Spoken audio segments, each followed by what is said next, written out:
inyo ng magandang tanghali. Konting smile sapagkat medyo mabigat ang haharapin natin today at mga susunod na araw. Bakit po?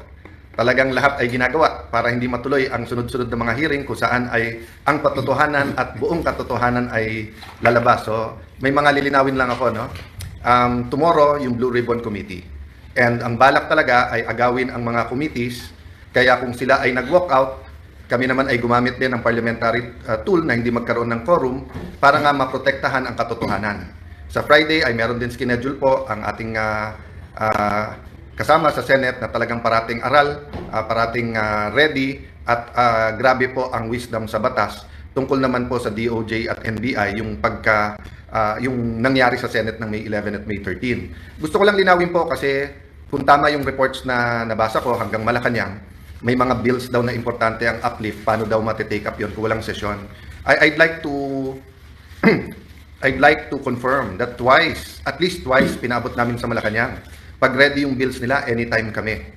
In fact, may LEDAC dapat 2 weeks ago, tinawagan pa ako ng head ng LEDAC kung tuloy, sinabi ko anytime, sila pong hindi nagtuloy. And then there was one more conversation where sinabi nila hindi pa handa yung mga bills na ilalabas nila. And assuming may bills po sila, sa committee po muna lalabas yon. So, ito lang ay confirmation na ang pinararating sa Malacanang at pinaparating sa ating Pangulo ay mga maling impormasyon.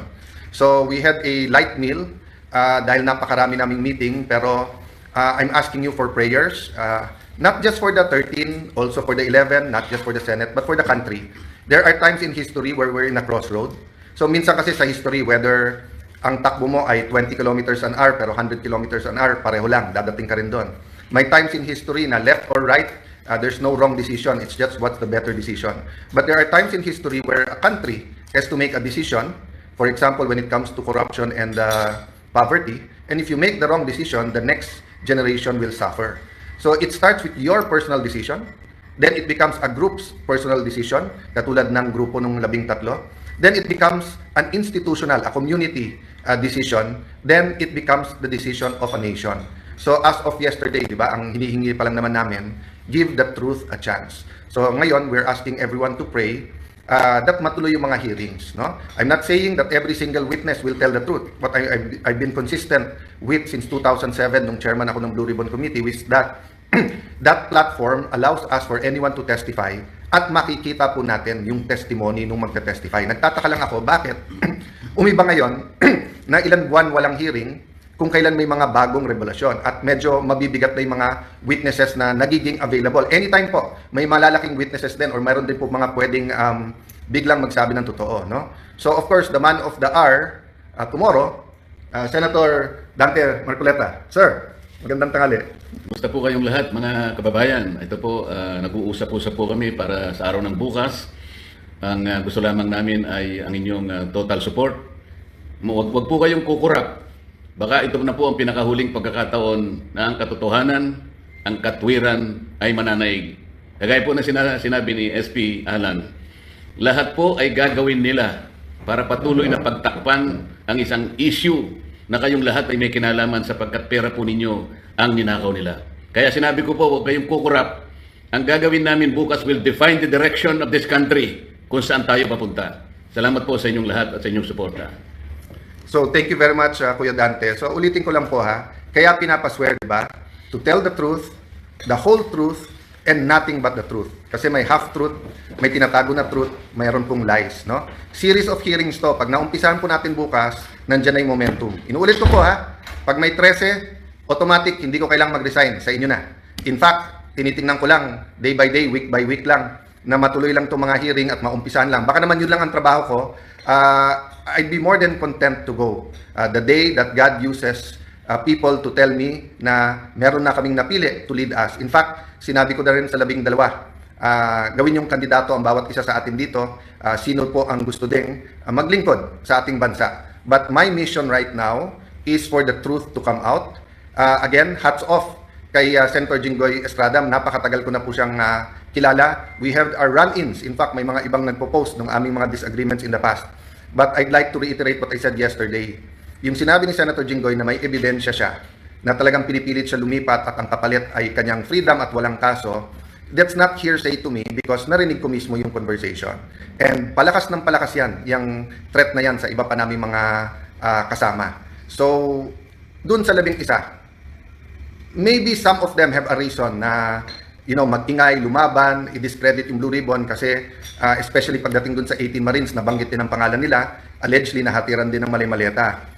Having said that, dun naman sa inyo ng mga tinatakot lang kasi I know at least one member na tinakot siya. Kasama na namin siya eh. Actually, nung araw, mas bilib ako sa kanya kaso kay Jinggoy.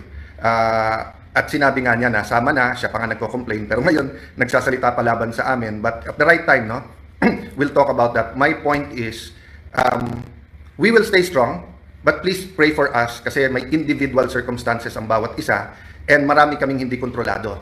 Diba? And yung pagdating ng mga witnesses. By the way, gusto ko lang malaman nyo, we also invited the Office of the Ombudsman, the DPWH, and the DBM or the representatives kasi we'll do this very orderly. We'll find out nasaan na ba investigasyon nila, ilan na ba talaga ang ghost at hindi, magkano ba talaga ang involved dito. So ang daming impormasyon na kailangan maging malinaw sa atin lahat. So magandang tanghali po, please pray for our meetings today and ulitin ko po we're not praying that God be on our side. We're praying that we be on God's side. And to listen and to hear the prayer, dapat may basis. And the basis is God's word. And of course, the basis is yung tamang counsel na dun lang tayo sa tama. Hindi pwedeng kasunod. God bless you all. See you soon.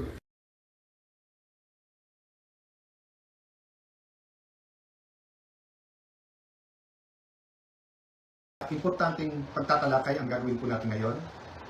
Hiningi po na makinig po tayong lahat, mga kababayan sa Luzon, Visayas, Mindanao, lalong-lalo po ang ating mga OFW.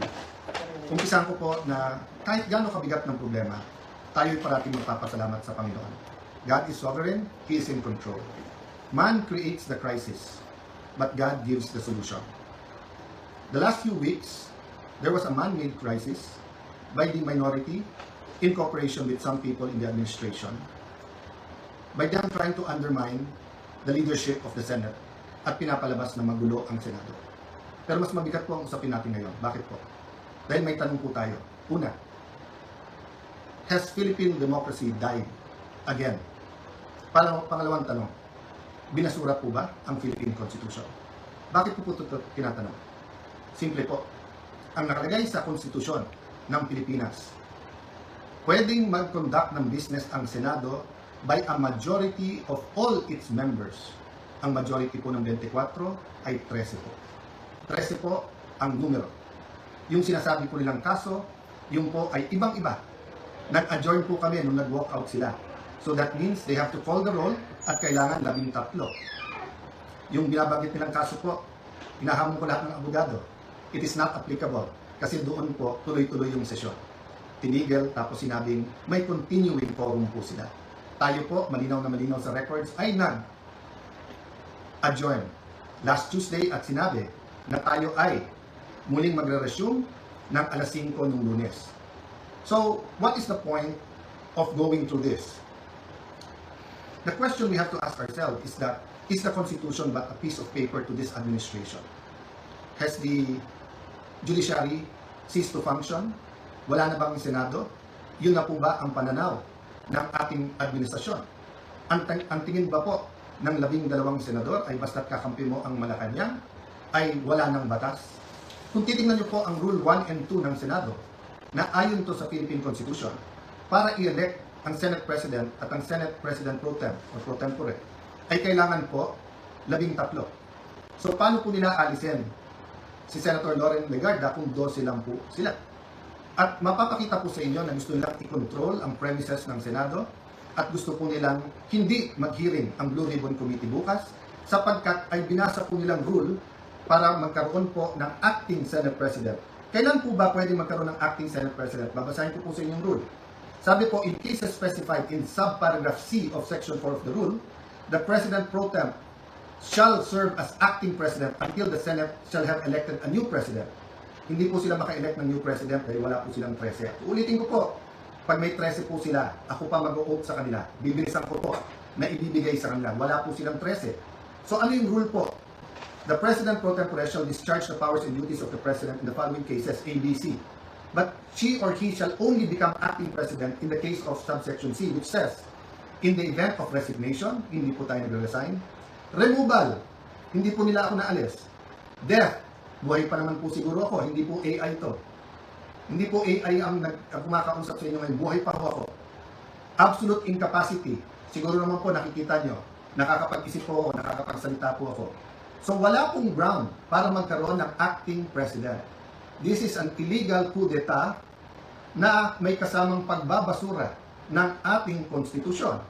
I warned everyone about this from day one. We warned everyone yesterday when we explained the use of the parliamentary tool of not having a quorum. And kaninang tanghali, habang kausap ko po si Senator Marcoleta, I asked everyone, please pray, kasi at that time, balita po namin na nag-step up sila sa pagsasabing wala na yung kaso nyo, sumama lang kayo, or pumunta lang kayo ng session hall. I even got a text yesterday, pumunta lang daw ako or si Senator Loren para nga at least mag-open and close. Nangyayari po minsan yan, that's a longer story. Pero naramdaman ko na po kahapon na baka may isang dumating, so 12 plus 1 equals 13. So 12 pa rin po ngayon, ay pang-11 pa rin po. Dahil sa ating konstitusyon, sa ating rules of the Senate, kailangan pong 13. Hindi po kami nagpipilit sa kapangyarihan. I can go as Senate President, even as Senator anytime. Hindi po ba ako lang ang katangi-tangi sa mga matataas na opisyal na nung nangyari yung flood control scam ay nagsabi, ba't hindi na lang tayo lahat mag-resign? Bakit po ngayon, after asking me to resign yesterday, illegal po. Actually po, hindi nila ako tinanggal. Naglagay ng acting. Senator Win, Lucian, ingat kayo dyan. You're playing around with fire. This is not just about the Senate. This is about the Philippine Constitution. Mga kababayan, sabi nila, ginawa nila to kasi naipit ang trabaho. Wala naman po silang ginawa ngayon. Kung hindi baguhin ang mga committee para walang blue ribbon committee hearing bukas. Para hindi maimbitahan ang 18 Marines.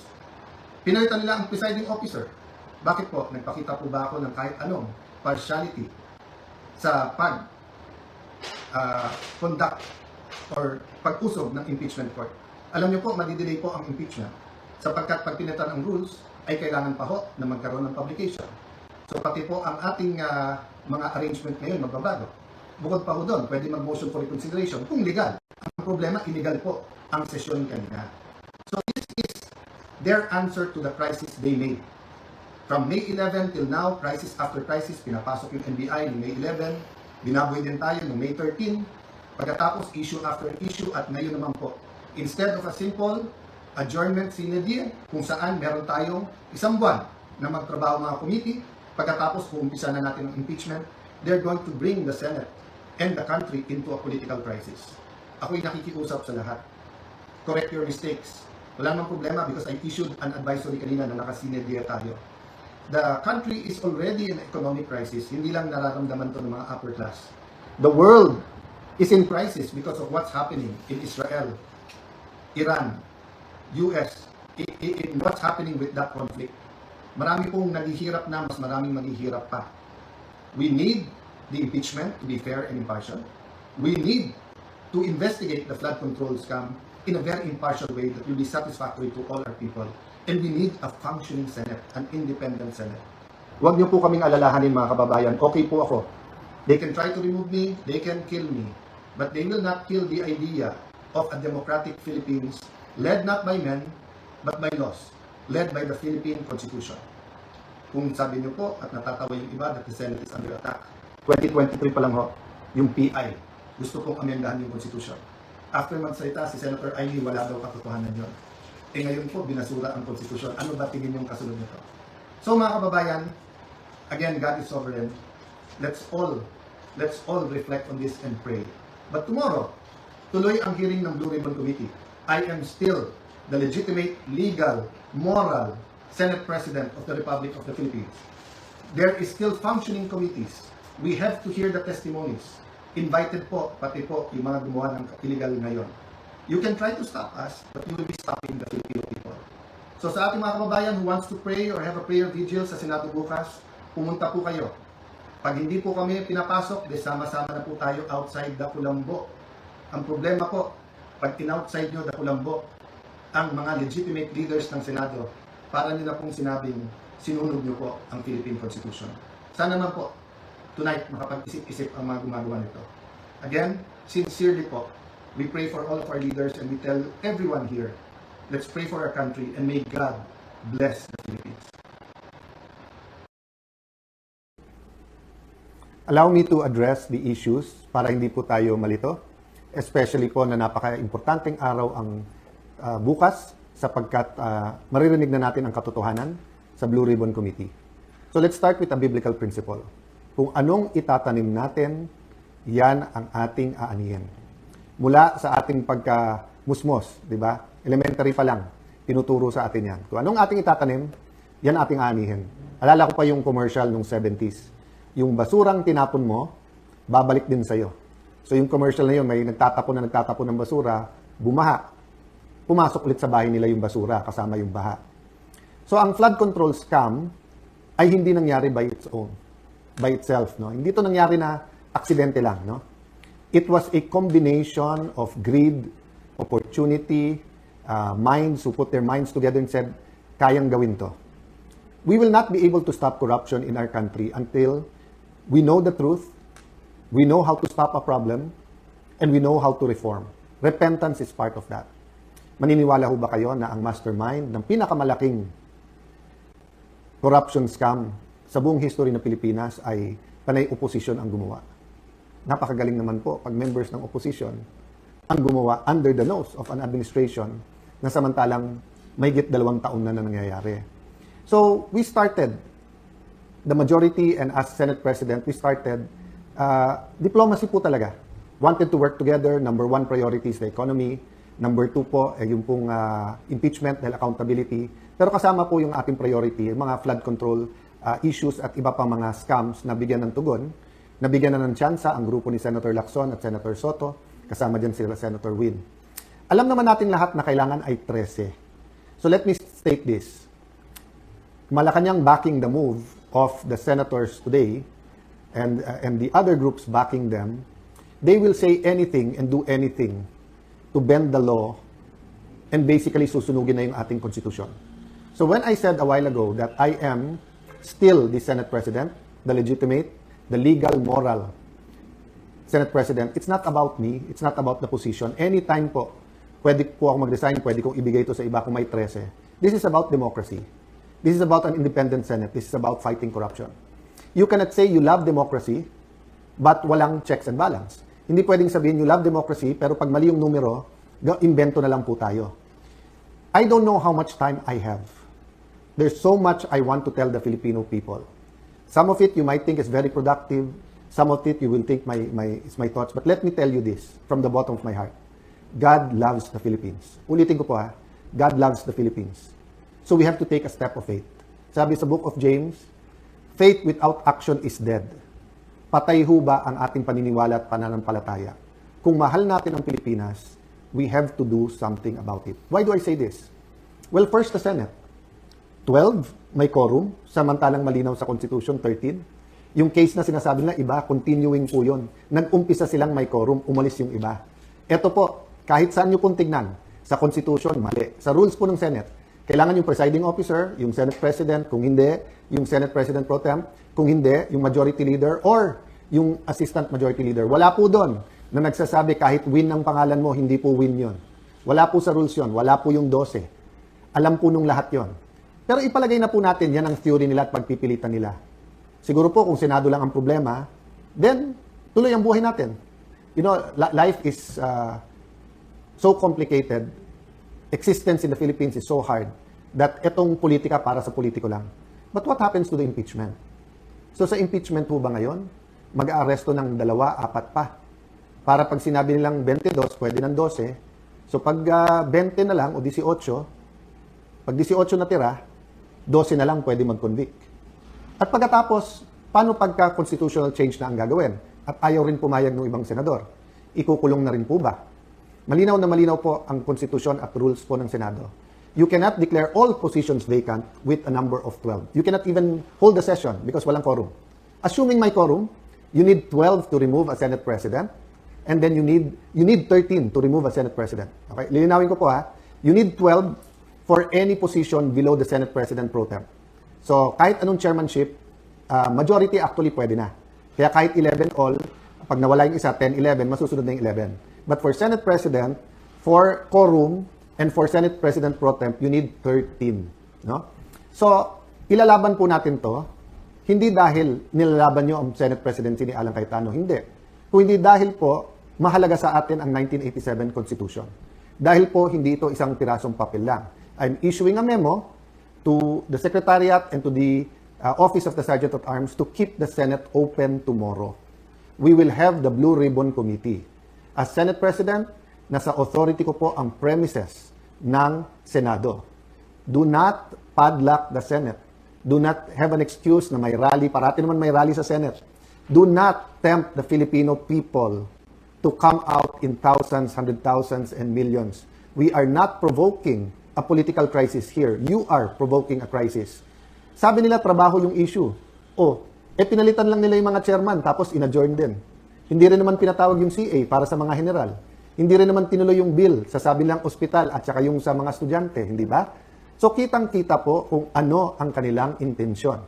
Sabi po nila, I'll address myself, no, to, pasensya na po kayo, the Pink and Dilaw group, no.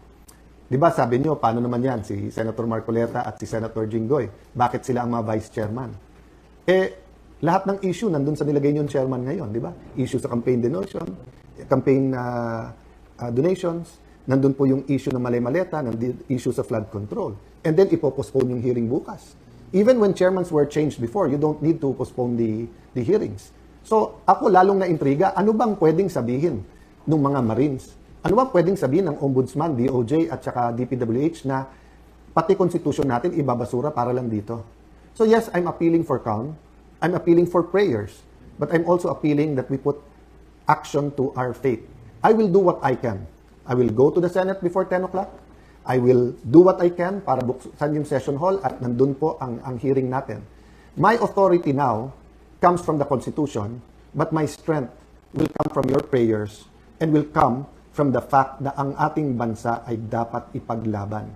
I still remember the day that my dad called us together at lumuluha siya at sinabi niyang mag-abroad na kayo because magkakagulo and we don't know what will happen. We may be arrested, we may be killed. That was either February 21 or February 22. I think it was 21, no, before that day. And we all hugged him and sabi namin, if you love your country, we love hindi ka namin iiwanan.